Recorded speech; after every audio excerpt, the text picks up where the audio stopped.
कोई नगमा कहीं गूंजा। नमस्कार दोस्तों, स्वागत है आपका आपके अपने चैनल बॉलीवुड गॉसिप में। आज बात एक ऐसे महान फनकार की जिसने भावनाओं को शब्दों में पिरोया। प्यार मोहब्बत से लबरेज गाने से दिलों को छू लिया। तुम मुझे यूं भुला न पाओगे गीत को आवाज देने वाले मोहम्मद रफी साहब, जिन्हें सच में कभी कोई नहीं भूल सकता। रूहानी आवाज से नवाजे गए रफी साहब भले ही इस दुनिया से रुखसत हो चुके हैं, लेकिन उनके सदाबहार गानों ने उन्हें चाहने वालों के दिलों में हमेशा के लिए अमर कर दिया है। क्या हुआ तेरा वादा से लेकर आज मौसम बड़ा बेईमान है तक, ये सभी गाने आज भी काफी लोकप्रिय हैं। 1924 में जन्मे रफी साहब जितने बेहतरीन गायक थे उतने ही शानदार इंसान भी थे।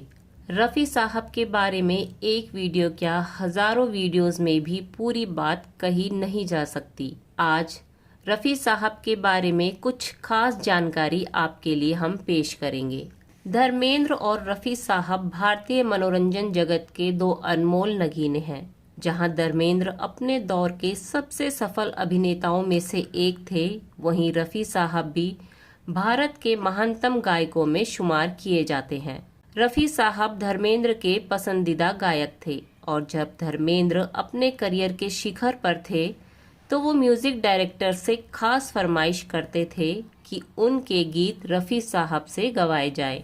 रफी साहब से धर्मेंद्र जी का खास लगाव था और उस लगाव की कहानी भी खास है। रफी साहब ने धर्मेंद्र के लिए जो पहला गीत गाया था वो था जाने क्या ढूंढती रहती हैं ये आंखें मुझ में। जाने क्या ढूंढती रहती हैं ये आंखें मुझ में। ये साल 1961 में आई धर्मेंद्र की दूसरी फिल्म शोला और शबनम का गीत था और इस गीत को कंपोज किया था नामी म्यूजिक डायरेक्टर खयाम ने, जबकि इसके बोल लिखे थे कैफी आजमी साहब ने। कुछ साल पहले दिए अपने एक इंटरव्यू में धर्मेंद्र ने इस गीत और रफी साहब को याद करते हुए कहा था, रफी साहब तो जैसे मेरे कैरेक्टर्स के साथ मर्ज हो जाते थे। वो हमेशा मुस्कुराते रहते थे, गुस्सा तो उनके चेहरे पर कभी दिखा ही नहीं। वो मेरे लिए भाई जैसे थे। मैं उस जमाने से रफी साहब का फैन हूँ जब मैं फिल्मी दुनिया में आया भी नहीं था। अगर मेरा बस चलता तो मैं अपने किसी भी गाने को रफी साहब के अलावा किसी दूसरे गायक से गंवाने नहीं देता। 1944 से 1948 के बीच रफी साहब 100 गाने रिकॉर्ड कर चुके थे।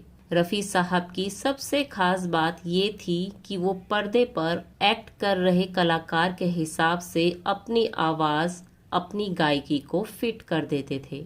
कॉमेडियन जॉनी वॉकर की कामयाबी के पीछे भी रफी साहब का बहुत बड़ा हाथ है।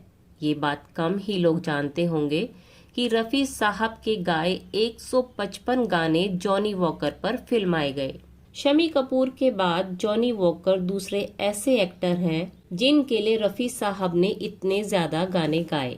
रफी साहब ने 1950 के दशक में 1411 गाने रिकॉर्ड किए। इन 1411 गानों में 915 गाने 1956 से 1960 के बीच रिकॉर्ड किए। रफी साहब की बेमिसाल काबिलियत का नज़ारा 1957 की फिल्म में भी नजर आता है। गुरुदत्त द्वारा निभाए किरदार की फ्रस्ट्रेशन गानों की अदायगी में पूरी तरह महसूस होती है। 1940 के दशक में रफी साहब ने 164 फिल्मों के लिए गाने गाए। 1950 के दशक में 594 फिल्मों के लिए गाने गाए। 1950 के दशक में टॉप की 30 फिल्में थी कमाई के हिसाब से। उनमें से 17 फिल्मों के गानों में रफी साहब की आवाज थी। रफी साहब खुद गाने में परफेक्शन चाहते थे। इसके कई उदाहरण हैं। संगीतकार नौशाद साहब के बेटे रहमान नौशाद ने बताया था कि रफी साहब बैजू बावरा का गाना दुनिया के रखवाले रिकॉर्ड कर चुके थे। अब्बा ने घर आकर उनकी बहुत तारीफ की। अब्बा ने देखा अगली सुबह 6 बजे रफी साहब घर के बरामदे में आकर बैठे हुए हैं और अब्बा से बोले, मैं इस गाने के साथ पूरा इंसाफ नहीं कर पाया, मैं इसे दोबारा रिकॉर्ड करना चाहता हूँ। रिकॉर्डिंग का सारा खर्चा मैं उठाऊंगा।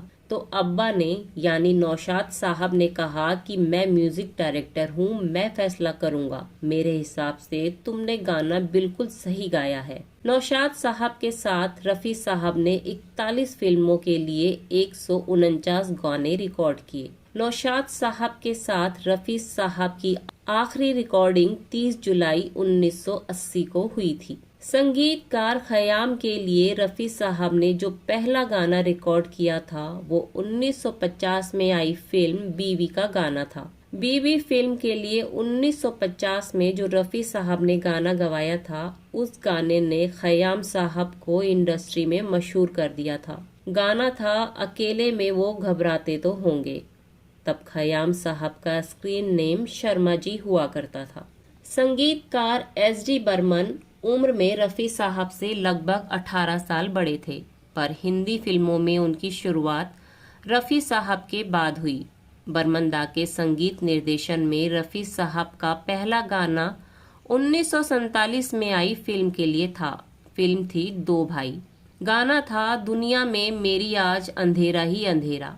SD बर्मन इकलौते संगीतकार रहे जिन्होंने मोहम्मद रफ़ी और किशोर कुमार की आवाज़ को एक ही एक्टर के लिए बहुत खूबसूरती से इस्तेमाल किया। वो एक्टर थे देवानंद। लता मंगेशकर और रफ़ी साहब ने 1963 से 1967 के बीच लगभग 4 साल तक एक दूसरे के साथ कोई गाना नहीं गाया। उनके बीच मनमुटाव खत्म कराने का और दोबारा डुएट शुरू कराने का क्रेडिट बर्मन दा को ही जाता है, जिसमें नरगिस जी का भी बहुत बड़ा हाथ रहा। बर्मन दा के साथ रफ़ी साहब की आखिरी रिकॉर्डिंग 1974 में आई फिल्म उस पार के लिए थी। गाना था ऐ मेरे मन मैं हूँ मगन। संगीतकार OP नैयर के साथ रफ़ी साहब की सबसे पहली रिकॉर्डिंग थी फिल्म बाज के लिए। फिल्म 1953 में आई और गाना था जो दिल की बात होती है नज़र तक आ ही जाती है। फिल्म सावन की घटा के गानों की रिकॉर्डिंग के समय OP नैयर रफ़ी साहब से नाराज हो गए थे। 2 गाने रफ़ी साहब रिकॉर्ड कर चुके थे। 9:10 पर नैयर साहब स्टूडियो के दरवाजे बंद कर दिया करते थे। उसके बाद किसी को आने की इजाजत नहीं थी। तीसरे गाने की रिकॉर्डिंग थी। रफ़ी साहब हमेशा समय से पहुंचते थे, पर उस दिन 1 घंटा देर से पहुंचे। रफ़ी साहब ने आते ही माफ़ी मांगी और कहा, मैं शंकर जयकिशन की रिकॉर्डिंग में था, वहाँ देर हो गई। नैयर साहब नाराज होते हुए बोले, तुम्हारे पास शंकर जयकिशन के लिए समय है, मेरे लिए नहीं।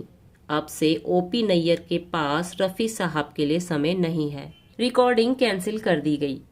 फिल्म के बाकी गाने नैयर साहब ने महेंद्र कपूर से गवाए। 3 साल तक ये मनमुटाव चलता रहा। इसी बीच एक पत्रकार ने इस मामले को गरमाने के लिए रफ़ी साहब से पूछा कि नैयर साहब आपके साथ ऐसे कैसे बर्ताव कर सकते हैं।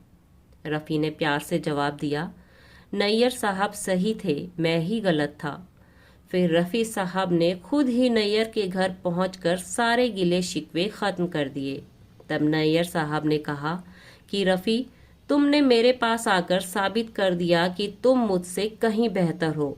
तुमने अपनी ईगो को हरा दिया, मैं नहीं हरा पाया। OP नैयर साहब की 70 फिल्मों में उनका और रफ़ी का साथ 55 फिल्मों में रहा।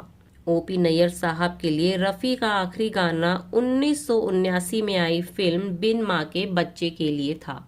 रफ़ी साहब ने लगभग 14 ज़बानों में गाने गाए और साथ ही साथ 2 गाने अंग्रेजी में भी गाए। SD बर्मन, शंकर जयकिशन, लक्ष्मीकांत प्यारेलाल, OP नैयर और कल्याण जी आनंद जी समेत अपने दौर के लगभग सभी लोकप्रिय संगीतकारों के साथ गा चुके मोहम्मद रफ़ी ने 31 जुलाई 1980 को दुनिया को अलविदा कह दिया। रफ़ी साहब के अंतिम संस्कार में 10,000 से अधिक लोग शामिल थे। रफ़ी साहब का सिर्फ शरीर यहाँ से गया है, लेकिन उनके गाए गीतों के जरिए वो हमेशा उनके चाहने वालों के दिलों में जिंदा रहेंगे।